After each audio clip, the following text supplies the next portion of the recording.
সাইয়েদনা ঈসা আলাইহিস সালাম দাজ্জালকে হত্যা করার জন্য বাংলাদেশে নামবে না, দাজ্জালকে হত্যা করার জন্য সৌদি আরবেও নামবে না, মিশরেও নামবে না, ইরাকেও নামবে না, লেবাননেও নামবে না, আলজেরিয়াতেও নামবে না, তিউনিসিয়াতেও নামবে না, মরক্কোতেও নামবে না। সাইয়েদনা ঈসা আলাইহিস সালাম দাজ্জালকে হত্যা করার জন্য ফিলিস্তিনের দামেস্কের জামে মসজিদের সবচেয়ে বড় মিনারার পাশে দুইজন ফেরেশতার পাখার উপরে ভর করে জমিনে নেমে আসবেন।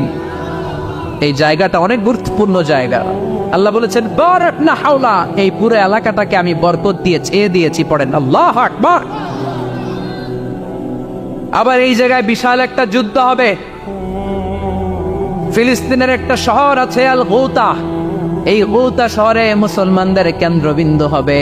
কিয়ামতের আগ দিয়ে যা যা ঘটবে সব এই ফিলিস্তিনে ঘটবে। এই জন্য তিন আর জাইতুনের কসম কাটার মধ্য দিয়ে ফিলিস্তিনের কসম কেটেছে কে? এই ফিলিস্তিনের বাইতুল লাহাম, যেটাকে বলে বেথেলহাম, এই বেথেলহাম সিটিতে ঈসা আলাইহিস সালামের জন্ম। সুবহানাল্লাহ পড়েন। মনে থাকবে কোন শহরে? বেথেলহাম। বেথেলহাম শহরে ঈসা আলাইহিস সালামের জন্ম। তার মানে আল্লাহ ঈসা নবীর জন্মস্থানের কসম কাটলেন। এরপরে আল্লাহ বললেন ওয়াতুরে সিনিন, তুর পাহাড়ের কসম, সিনাই পর্বতের কসম। তুর পাহাড় হলো মিশরে, মিশর হলো মূসা আলাইহিস সালামের জন্মস্থান। আর ওয়াহাদাল বালাদিল আমিন, এই নিরাপদ শহরের কসম, মানে মক্কাতুল মুকাররমার কসম। মক্কা মুকাররমা কার জন্মস্থান? জোরে বলেন, আরো জোরে বলেন। বিশ্বনবীর জন্মস্থান। তিনজন বড় বড় পয়গাম্বর যেই তিন দেশে এসেছে, আল্লাহ তিনটা দেশের কসম কাটলেন। তিনটা বড় বড় শরীয়তের ধারক বাহক এই তিনজন নবী, উলুল আজমি মিনার রাসূল। এজন্য আল্লাহ বললেন ওয়াত্তিনি ওয়াজ-যাইতুনি ওয়া তুরি সিনিনা ওয়া হাযাল বালাদিল আমিন। তিন আর জাইতুনের কসম, মানে ফিলিস্তিনের কসম। ওয়া তুরি সিনিন, তুর পাহাড়ের কসম, মিশরের সবচাইতে উঁচু পাহাড়, যে পাহাড়ের চূড়ার উপরে উঠে সাইয়েদনা মূসা আলাইহিস সালাম সরাসরি আল্লাহর সাথে কথা বলেছেন। ওয়া কাল্লামাল্লাহু মূসা তাকলিমা, সরাসরি without any media, without any via সাইয়েদনা মূসা আলাইহিস সালাম আল্লাহর সাথে কথা বলতেন। পৃথিবীতে চারটা আসমানি কিতাব সবচাইতে সেরা। এক হচ্ছে তাওরাত, দ্বিতীয়ত জাবুর, তৃতীয়ত ইনজিল, চতুর্থত কোরআন। তাওরাত আল্লাহ নাজিল করেছেন সাইয়েদনা মূসা আলাইহিস সালামের উপর, জাবুর নাজিল করেছেন দাউদ আলাইহিস সালামের উপর, ইনজিল নাজিল করেছেন ঈসা আলাইহিস সালামের উপর, আর বিশ্বনবীর উপর নাজিল করেছেন কোরআন। ঠিক কিনা? এই তাওরাতকে রব্বুল আলামিন স্বয়ং নিজ হাতে লিখে কাঠের ফলকের মধ্যে, তক্তার মধ্যে লিখে সাইয়েদনা মূসা আলাইহিস সালামকে দিয়েছে। সুবহানাল্লাহ।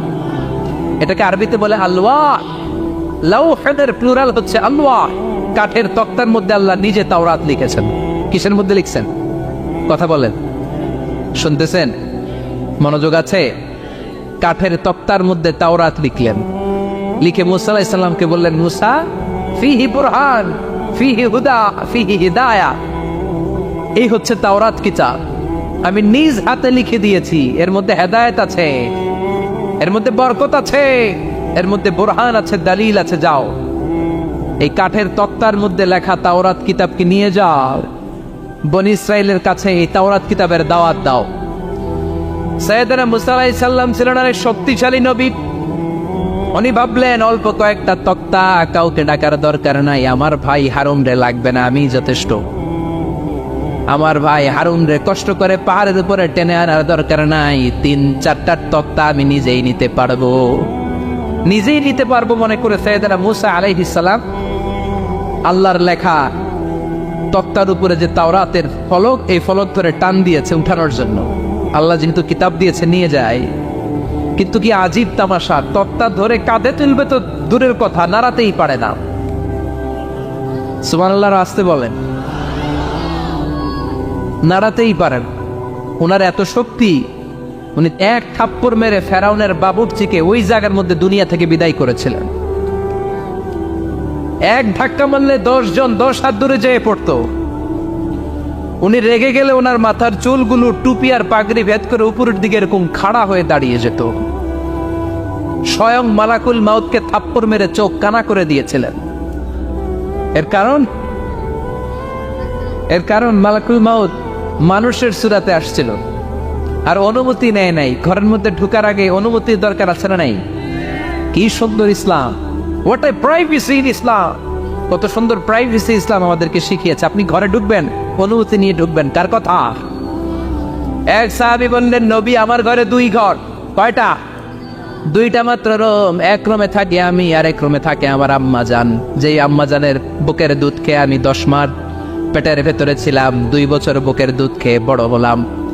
আমার আম্মা জান থাকে এক রুমে, আমি থাকি আর এক রুমে। ও নবী, আমার মায়ের রুমে ঢোকার আগেও কি অনুমতি নেওয়া লাগবে নাকি? বিশ্বনবী বললেন, ও সাহাবা, আতুহিব্বু আন তারাহা উরিয়ানা, do you like to see your father naked? তুমি কি তোমার মাকে নেকেড দেখতে চাও? তুমি কি তোমার মাকে উলঙ্গ দেখতে চাও? সাহাবী বললেন, কাল্লা, কখনোই না। বিশ্বনবী বললেন, ইদান তাস্তাদিন, তোমার মাকে যদি উলঙ্গ দেখতে না চাও তাহলে অবশ্যই অবশ্যই অবশ্যই তোমার মায়ের ঘরে ঢোকার আগে অনুমতি নিয়ে ঢুকবা। সুবহানাল্লাহ। মায়ের ঘরে ঢোকার আগে অনুমতি নিতে হবে। তাহলে ভাইয়ের ঘরে, বোনের ঘরে, ভাবির ঘরে, হ্যাঁ, ঢুকাই যাবে না। ভাবির ঘরে ঢোকা যাবে? কারো ঘরে ঢোকার আগে অনুমতি নিতে হবে। এটাকে বলে প্রাইভেসি। ইসলামী প্রাইভেসিকে গুরুত্ব দেয়। কারণ আপনি হয়তো এমন একটা সময় চলে যাবেন ঘরের ভিতরে, ঘরের ভেতরে আপনার আম্মা ওই সময় হয়তো হালকা পোশাক পরে, সিম্পল কোনো কাপড় পরে শুয়ে আছে, ঠিক কিনা? ওই পোশাকে সে আপনার সামনে আসতে চায় না। আপনি যখন নক করবেন, আপনি যখন সালাম দিবেন, পারমিশন চাইবেন, সে হয়তো ওনাকে ঢেকে চাদর পরে সুন্দর করে জামাটা পরে তারপরে আপনার সামনে আসবে। চিল্লায় বলেন ঠিক কিনা? এজন্য অনুমতি নিয়ে ঢোকা ফরজ। কারো ঘরে যখন যাবেন আগে সালাম দিবেন, 3 বার সালাম দিবেন। 3 বার সালাম দেওয়ার পরে যদি উত্তর না পাওয়া যায় চলে যাবেন। কার কথা? মানতে রাজি আছেন তো? এগুলো মানি না, এই জন্যই ঘরে অশান্তি, ফ্যামিলিতে অশান্তি।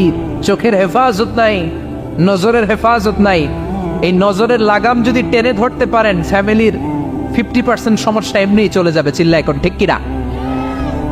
সাইয়েদনা মূসা আলাইহিস সালামের কাছে মালাকুল মাউত, মৃত্যুর ফেরেশতা, মানুষের সুরাতে এসেছিল, অনুমতি নেয় নাই, হুট করে ঘরে ঢুকছে। ঢুইকা কয়, আনা মালাকুল মাউত, আমি মৃত্যুর ফেরেশতা, জিহিতু আন আকবাদা রূহাক, আপনার রূহ কবজ করতে আসছি। মূসা আলাইহিস সালাম দেখতেছে একজন সলিমুদ্দি। মূসা নবী দেখে কি? আর সলিমুদ্দি কয় কি? আমি মালাকুল মাউত। ভেজাল আছে না নাই? সাইয়েদনা মূসা আলাইহিস সালাম দেখে দিব্যি সাধারণ মানুষ, আর সে বলে আমি তোমার রূহ কবজ করতে এসেছি। মূসা আলাইহিস সালাম রেগে গেলেন। অনেক মেজাজ ওলা নবী ছিলেন। রাগের চোটে এক থাপ্পড় দিলেন। থাপ্পড় খেয়ে মালাকুল মাউতের এক চোখ নাই। বুখারীর বর্ণনা, ফাসাক্কাহু ফাফাকু আইনা, থাপ্পড় মারলেন, চোখ শেষ। মালাকুল মাউত বাঁচার জন্য দিলেন দৌড়। এক দৌড়ে আল্লাহর আদেশে আল্লাহর আরশে চলে গেলেন। যে বলে, মাবুদ এমন নবীর কাছে পাঠিয়েছেন, আরসালতানি ইলা আবদিন লা ইউরিদুল মাউত, এমন বান্দার কাছে পাঠিয়েছে ওই বান্দা মরতে চায় না, খালি মারতে চায়। কি করতে চায়? মরতে চায় না, মারতে চায়। দেখেন কি করছে। আল্লাহ বললেন, ও মালাকুল মাউত, ভুল করছো, সালাম দাও নাই, অনুমতি নাও নাই, মানুষের সুরাতে গেছো, আর নবীও সাধারণ নবী না, মেজাজওয়ালা নবী, ঠিক কিনা? চিন্তা করে লাভ নাই, আমি কথা বলবো। সাইয়েদনা মূসাকে আল্লাহ ডেকে বললেন, ও মূসা, তুমি নাকি মরতে চাও না, খালি মারতে চাও। সাইয়েদনা মূসা বলেন, না মাবুদ, আমি তো চিনি নাই, এটা যে মালাকুল মাউত আমি তো চিনি নাই, চিনলে তো তার গায়ে আমি হাত তোলার সাহস করতাম না। আল্লাহ বললেন, ও মূসা, যাও, দা'য়াদাকা আলা মাতনি সাউর, ওই যে একটা গাভী দেখা যায়, ষাঁড় দেখা যায়, ওই গরুর পিঠের উপরে তোমার ডান হাতটা রেখে দাও। সাইয়েদনা মূসা আলাইহিস সালাম গরুর পিঠের উপরে ডান হাত রাখলেন। আল্লাহ বললেন, মূসা, তোমার ডান হাতের নিচে গরুর যতগুলো পশম, প্রত্যেকটা পশমের বিনিময়ে তোমার 1 বছর করে হায়াত আমি বাড়িয়ে দিলাম। মরতে যখন চাও না, মারতে যখন চাও, আরো কয়েক বছর মারো, হায়াত আমি বাড়িয়ে দিলাম। মূসা আলাইহিস সালাম বললেন, আল্লাহ সুম্মা মাযা, এই হাতের নিচে গরুর যত পশম তত আমার হায়াত বেড়ে যাবে। ধরলাম হাতের নিচে 2000 পশম, 2000 বছর হায়াত বাড়িয়ে দিলেন, কিন্তু সুম্মা মাদা 2000 বছর পরে কি হবে আগে ওইটা কোন? ওই ঝামেলাটা ভাঙের আগে আল্লাহ বললেন মূসা সুম্মাল মাউত, তারপরে তো তোমাকে মরতেই হবে, এই পৃথিবীতে আসলেই মরতে হয়। কুল্লু নাফসিন যায়িকাতুল মাউত, এই পৃথিবীতে যারা একবার আসবে তাদেরকেই মরতে হবে, ঠিক কি না? সাইয়েদনা মূসা আলাইহিস সালাম বললেন ফাল আনা, তাহলে আর দেরির দরকার নাই, এখনই আমাকে নিতে বলেন। সুবহানাল্লাহ। মালাকুল মাউত এসে মূসা আলাইহিস সালামের রূহ কবজ করে ফেললেন। এই মূসা আলাইহিস সালামের সাথে সরাসরি আল্লাহর কথা হতো এই তুর পাহাড়ের উপর, আর এই তুর পাহাড়ের নামে কসম কেটেছে কে? ওয়া তুরি সিনিন। আল্লাহ বললেন তিন আর জাইতুনের কসম, মানে ফিলিস্তিনের কসম। ওয়া তুরি সিনিন, তুর পাহাড়ের কসম, যেই তুর পাহাড়ের উপরে আমি তাওরাত কিতাব নাজিল করেছি। তাওরাত কিতাবটাকে কাঠের ফলকের মধ্যে লিখে বললেন মূসা নিয়ে যাও। মূসা আলাইহিস সালাম নিতে পারে না, মনে আছে? মনে আছে আপনাদের না ভুলে গেছেন? মূসা আলাইহিস সালাম ধরলেন, নাড়াতে পারেন না, আর কাঁধে তুলবে তো দূরের কথা, নাড়াতেই তো পারেন। এত শক্তিশালী নবী। তাওরাতের যে তাওরাতের ফলক, এই বাণীগুলো নিয়ে বাণীবাহকের কাজ করবে, বার্তাবাহকের কাজ করবে, বনী ইসরায়েলের কাছে এই পয়গাম পৌঁছে দিবে, কিন্তু তুলতেই তো পারে না। আল্লাহরে ডেকে বলে আল্লাহ পারি না। আল্লাহ বললেন ট্রাই করো, ট্রাই এগেইন, আবার চেষ্টা করো, দেখো না পারো কিনা। হাবিল সাইয়েদনা মূসা আলাইহিস সালাম ভাবলেন এই দিক দিয়ে পারি না, ওই দিক দিয়ে ধরলে মনে হয় পারবো। এবার তক্তার ওই পাশ দিয়ে নাড়াচাড়া শুরু করছে, ওই দিক দিয়েও পারে না। এবার ভাবলেন এক কাজ করি, মাঝখান দিয়ে দেখি নাড়াতে পারি কিনা। সাইয়েদনা মূসা আলাইহিস সালাম কাঠের তক্তাগুলোর মাঝখান দিয়ে ধরলেন, টান দিলেন, কিন্তু তক্তা নড়ে, নাড়ানোই যায় না, কাঁধে তুলবে তো দূরের কথা। সাইয়েদনা মূসা আলাইহিস সালাম অপারগ হয়ে আল্লাহর ডেকে বললেন ও মাবুদ পারি না। আল্লাহ আসলে চাচ্ছে মূসা যেন বলে পারি না। মূসা পারে না এটা শুনতে আল্লাহর বড় মনে চায়। সুবহানাল্লাহ কইবেন না? কারণ সব জায়গায় উনি পারে আর মারে। আজকে সাইয়েদনা মূসা আলাইহিস সালামের কণ্ঠে আল্লাহ শুনতে চায় আল্লাহ আমি অপারগ, আমি পারি না। সাইয়েদনা মূসা আলাইহিস সালাম বলে আল্লাহ সাইয়েদনা জিব্রাইলকে যদি বলে আমারে যদি একটু সাহায্য করে, আমার কাঁধে তুলে দিলে আমি নিয়ে বাড়িতে যাব না। সাইয়েদনা জিব্রাইলকে একটু বলেন। আল্লাহ বললেন যাও জিব্রাইল, হেল্প আউট মূসা, মূসা আলাইহিস সালামকে সাহায্য করো। এবার সাইয়েদনা মূসা আলাইহিস সালাম ধরলেন এই দিকে, সাইয়েদনা জিব্রাইল ধরলেন এই দিকে। দুইজন মিলে তাওরাত লেখা কাঠের তক্তাগুলো উঠাতে চাইলেন, কিন্তু কি আজীব তামাশা, সাইয়েদনা জিব্রাইলও পারে না। সাইয়েদনা মূসা আলাইহিস সালাম বললেন ও ভাই জিব্রাইল চলো জায়গা চেঞ্জ করে তুমি এদিক দিয়ে ধরো, আমি ওই দিকে ধরি, আবার জোরসে টান মারো। দেশ গ্রামে কয় না জোরসে টান, এইও সিস্টেমে দুইজন মিলে টানে, কিন্তু নাড়াতেই পারে না। আগে তো হাতে নিবে, তারপরে কাঁধে তুলবে, দুইজনেও পারে না। গায়ে যত জোর আছে সাইয়েদনা মূসা আলাইহিস সালাম জোরসে টান দিলেন, যত জোর, সব জোরকে একসাথে করে তিনি টান দিয়েছেন। টানের চোটে দেহের প্রতিটা লোমকূপ থেকে ঘাম বেরোতে শুরু করেছে। টানের চোটে রক টান খেয়ে যাচ্ছে, কোমরের রক ছিঁড়ে যাওয়ার অবস্থা, কিন্তু কাঠের ফলকগুলো নাড়ানো যায়। সাইয়েদনা মূসা আলাইহিস সালাম বললেন আল্লাহ জিব্রাইলও পারে না। জিব্রাইলের সাথে হাজার হাজার সহকারী ফেরেশতা, তাদেরকে একটু বলেন হেল্প করার জন্য। সুবহানাল্লাহ পড়েন। হাজার হাজার ফেরেশতা তুর পাহাড়ের উপর সবাই মিলে জোরে জোরে টান দেয়, জোরে জোরে টান দেয়। সবাই মিলে চেষ্টা করে তাওরাত লেখা ফলক এক প্রান্ত থেকে আরেক প্রান্ত কোনো জায়গা দিয়ে ধরে 1 ইঞ্চি নাড়াতে পারে না। এই অবস্থা দেখে আল্লাহ বললেন ঘটনা কি? আল্লাহ পারি না। সাইয়েদনা মূসা আলাইহিস সালাম কি বলে? আল্লাহ পারি না। আল্লাহ বললেন মূসা এই ফলকগুলোর এত ওজন নয়, কাঠের এই তক্তাগুলোর এত ওজন নয়, কিন্তু এই কাঠের তক্তার মধ্যে যে বাণীগুলো লেখা হয়েছে বাণীগুলো কার? এটা আমার বাণী, আমার কথা। এই জিনিসটা বোঝানোর জন্য আমি এটার ওজনকে ভারী করে দিয়েছি। এবার জিব্রাইলের সহকারী ফেরেশতা লাগবে না, জিব্রাইলের সহযোগিতা লাগবে না, তোমার গায়ে আমি যেই জোর দিয়েছি টান দিয়ে দেখো সবগুলারে কাঁধে তুলে নিতে পারবা। সাইয়েদনা মুসা আলাইহিস সালাম এবার বিসমিল্লাহ বলে সব গিনি তাওরাত লেখা কাঠের তক্তাগুলো কাঁধে নিয়ে এক দৌড়ে বাড়ি। আল্লাহু আকবার। যেই পাহাড়ের উপর এই তক্তা টানাটানির ঘটনা ঘটেছে পাহাড়টার নাম, এজন্য আল্লাহ বললেন ওয়াত্তিনি ওয়াজ-যাইতুনি ওয়া তুরি সিনিন ওয়া হাযাল বালাদিল আমিন। তিন আর যাইতুনের কসম, তুর পাহাড়ের কসম। আবার তুর পাহাড়ের মধ্যে নূরের তাজাল্লি দিয়েছে কে? فلما تجلى ربه جعله دكا وخر موسى صعقا। সাইয়েদনা মুসা আলাইহিস সালাম বললেন আল্লাহ তোমাকে দেখতে চাই। আল্লাহ বললেন দেখতে পারবে না, পাহাড়ের দিকে তাকাও, পাহাড়ের মধ্যে নূরের তাজাল্লি দেব, যদি পাহাড় টিকে যায় তাহলে দেখতে পাবা। আল্লাহ যখন তুর পাহাড়ের উপর তাজাল্লি মেরেছেন, পাহাড় ভেঙে খান খান হয়ে যায়, সাইয়েদনা মুসা আলাইহিস সালাম বেহুশ হয়ে যায়। এই বেহুশ হওয়ার ঘটনা আর পাহাড় জ্বলে ছাই হওয়ার ঘটনা যেখানে ঘটেছে, ওই পাহাড়টার নাম জোরে বলেন। ওই তুর পাহাড়ের কসম কেটেছে কে? ওয়াতুরি 2285 মিটার উঁচু, অনেক উঁচু পাহাড়।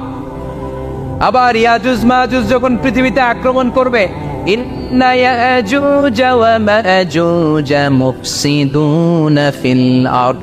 তামাম জাহানে ইয়াজুজ মাজুজ যখন আক্রমণ করবে, তামাম পৃথিবীটাকে যখন লন্ডভন্ড করে দিবে, সাইয়েদনা ঈসা আলাইহিস সালাম মুমিন বান্দাদেরকে নিয়ে যেই পাহাড়ের উপর আশ্রয় নিবেন সেটা হলো এই তুর পাহাড়। সুবহানাল্লাহ। ঈসা আলাইহিস সালাম মুমিনদেরকে নিয়ে এক পাহাড়ে চলে যাবেন এই ইয়াজুজ মাজুজের অত্যাচার থেকে বাঁচার জন্য। এদেরকে ইংরেজিতে বলে Gog Magog. If you search in Google by writing Gog and Magog, আপনি পেয়ে যাবেন ইয়াজুজ মাজুজের কাহিনী। হাত্তা ইযা ফুতিহাত ইয়াজুজ ওয়া মাজুজ ওয়া হুম মিন কুল্লি হাদাবিন ইয়ানসিলুন। লক্ষ লক্ষ ইয়াজুজ মাজুজের বাহিনী আসবে। এই ইয়াজুজ মাজুজের বাহিনীর অত্যাচার, অবিচার, অনাচার, জুলুম থেকে, মারামারি থেকে বাঁচার জন্য মুসলমানরা ঈসা আলাইহিস সালামের নেতৃত্বে যেই পাহাড়ের উপর আশ্রয় নিবেন, ওই পাহাড়ের নাম হলো তুর পাহাড়। ওই পাহাড়ের নাম কি? কোরআনে অনেকবার আল্লাহ তাআলা এই তুর পাহাড়ের কথা বলেছেন। আমি নিজে এই তুর পাহাড়ের চূড়ায় উঠেছি 2 বার। পাথরের পাহাড়, মাঝ রাতে উঠতে হয়। এই তুর পাহাড়ের নিচে একটা গির্জা আছে, খ্রিস্টানদের প্রাচীনতম গির্জা, সেন্ট ক্যাথেরিনা গির্জা। এই গির্জার ভিতরে ঢুকেছিলাম দেখার জন্য। এটা পবিত্র জায়গা। মুসা আলাইহিস সালাম যখন যাচ্ছিলেন, আল্লাহ বলেন ফাখলা'না আলাইক ফাখলা'না আলাইকা ইন্নাকা বিল ওয়াদিল মুকাদ্দাসি তুয়া। শুজ অফ, জুতা খুলে ফেলো। মুসা জুতা খুলে ফেলো। ইন্নাকা বিল ওয়াদিল মুকাদ্দাসি তুয়া। You are in a very holy valley, very sacred valley. একটা পবিত্র উপত্যকায় তুমি এসেছো। এর চাইতে উন্নত এবং পবিত্র উপত্যকা আমি মহাবিশ্বে কোথাও সৃষ্টি করি নাই। চিল্লায় পড়েন সুবহানাল্লাহ। মাঝরাতে তুর পাহাড়ে উঠতে হয়, ব্যাকপ্যাক নিয়ে যেতে হয়, সেখানে পানি টানি খাবার দাবার নিয়ে ওঠা লাগে। 3-4 ঘন্টা লাগে উঠতে, নামতে আবার 3-4 ঘন্টা। সকালে 10টা-11টার পরে আর তুর পাহাড়ে থাকা যায় না, কারণ আমাদের বাংলাদেশের পাহাড়গুলো মাটির পাহাড়, তুর পাহাড় হচ্ছে পাথরের পাহাড়। পাথরের পাহাড়ে যখন সূর্যের আলো লাগে, পাথরের পাহাড় গরম হয়ে যায়। আমরা মাঝরাতে উঠতে শুরু করলাম। আমরা যখন উঠতেছি দেখলাম খ্রিস্টিয়ান কমিউনিটির একটা গ্রুপ, তারাও উঠছে, ইহুদিদের একটা গ্রুপও উঠছে, কারণ এটা 3 ধর্মের লোকদের কাছে তীর্থস্থান। এই তুর পাহাড়ের চূড়ায় ছোট্ট একটা মসজিদ আছে, 7-8 জন নামাজ পড়া যায়। খ্রিস্টানদের একটা গির্জা আছে, ইহুদিদের একটা সিনাগগ আছে। ফজরের সময় উঠলাম, পুরো সিলসিলাতুল জিবাল তুর পাহাড় দেখলাম। অবাক হলাম, এই পাহাড়ে বিশ্বনবী মেরাজের রাতে নেমে দোয়া করেছেন, ঠিক কিনা? এই পাহাড়ে ঈসা আলাইহিস সালাম মুমিনদেরকে নিয়ে ইয়াজুজ মাজুজের আক্রমণ থেকে বাঁচার জন্য আশ্রয় নেবেন। এই তুর পাহাড়ের কসম কোরআনের ভেতরে কেটেছে কে? এজন্য আল্লাহ বললেন ওয়াত্তিনি ওয়াজ-যাইতুনি ওয়া তুরি সিনিন ওয়া হাযাল বালাদিল আমিন। তিন আর যাইতুনের কসম, ওই মিশরের তুর পাহাড়ের কসম, ওয়া হাযাল বালাদিল আমিন, এই নিরাপদ শহরের কসম। শহরটার নাম কি? কি নাম? এই নিরাপদ শহর দ্বারা আল্লাহ বুঝিয়েছে মক্কা, না ফিলিস্তিন, না ফিলিস্তিন হচ্ছে প্রথমটা, কিন্তু হাদাল বালাদিল আমিন, এই নিরাপদ শহর দিয়ে আল্লাহ বুঝিয়েছেন মক্কা শহরকে। চিৎকার করে বলবেন কোন শহর? মক্কা শহর। এই মক্কা শহরের আগের নাম বাক্কা। মক্কার আগের নাম কি? জোরে বলেন, আরো জোরে। ইন্না আউওয়ালা বাইতিন উদিআ লিন-নাসি লাল্লাযী বিবাক্কাতা মুবারাকা হুদাল লিল আলামিন। নিশ্চয়ই পৃথিবীর সর্বপ্রথম ঘর যেই শহরের মধ্যে আমি আল্লাহ স্থাপন করলাম, শহরটার নাম হলো বাক্কা শহর। কি শহর? এই বাক্কা পরে চেঞ্জ হয়েছে মক্কা। আল্লাহু আকবার। তার মানে আজকে জানলেন মক্কা শহরের আগের নাম হলো বাক্কা। আগের নাম কি? মক্কা শহরে অনেক হোটেল আছে, হোটেলের নাম ফুন্দুক বাক্কা। দেখছেন? ফুন্দুক বাক্কা মানে বাক্কা হোটেল। এই বাক্কা হচ্ছে মক্কার আগের নাম, মনে থাকবে? আল্লাহ বললেন হাদাল বালাদিল আমিন, এই নিরাপদ শহরের কসম, এই শহরের চেয়ে নিরাপদ শহর পৃথিবীর মধ্যে। ইউসাউইরুকুম ফিল আরহামি কাইফা ইয়াশা লা ইলাহা ইল্লা হুয়াল আজিজুল হাকিম। তিনি হলেন এমন সত্তা যিনি মায়ের পেটে থাকা অবস্থায় তোমাদের চেহারার ডিজাইন করে দিয়েছে। চিল্লায় বলেন সুবহানাল্লাহ। তাহলে চারটা কসম কেটে আল্লাহ যে দামি কথাটা বললেন, লাকাদ খালাকনাল ইনসানা ফি আহসানি তাকওয়িম, সুন্দর আকৃতিতে তৈরি করেছি। এজন্য সুন্দর চেহারাটা নিয়ে যখন আয়নার সামনে দাঁড়াবেন, তখন আপনি আয়নার দোয়া পড়বেন আল্লাহুম্মা হাসসানতা খালকি ফাহসিন খুলুকি। বিশ্বনবীর চেহারা সুন্দর বেশি না কম? জোরে বলেন। চাঁদের চেয়ে সুন্দর তুমি নবী আমার কামলিওয়ালা, চাঁদের চেয়ে সুন্দর তুমি নবী আমার কামলিওয়ালা। দু জাহানের বাদশা তুমি প্যারা নবী সাল্লে আলা, দু জাহানের বাদশা তুমি প্যারা নবী সাল্লে আলা। চাঁদের চেয়ে সুন্দর তুমি নবী আমার কামলিওয়ালা। সুবহানাল্লাহ। বিশ্বনবীর চেহারাটা বড় সুন্দর ছিল। এত সুন্দর চেহারার মানুষ পৃথিবীতে দ্বিতীয়টা নাই। ওই চেহারা নিয়ে বিশ্বনবী আয়নার সামনে যখন দাঁড়াতেন, উনি বলতেন আল্লাহুম্মা হাসসানতা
Oh